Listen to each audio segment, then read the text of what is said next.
本港近日接二連三發生高空墮物事件，喺本月嘅15號，深水埗青山道再次發現同類事件，3支約2米長嘅不鏽鋼鐵通從高處墮下，一名女戶主被捕。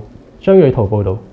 當時青山道鴻裕大廈嘅11樓綁住晾衫不鏽鋼通嘅塑膠帶爆裂，鋼通喺強風之下被吹離晾衫架，直墮街上，擊中一輛客貨車嘅車頂。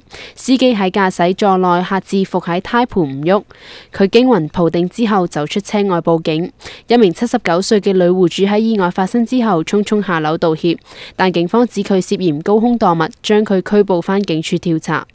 受害嘅司機事後替年老嘅女戶主求情，但亦都表示市民應該有公德心，唔應該高空墮物，更指鋼通可以殺人，非常危險。佢又指車輛係屬於自己嘅，希望女戶主可以賠錢。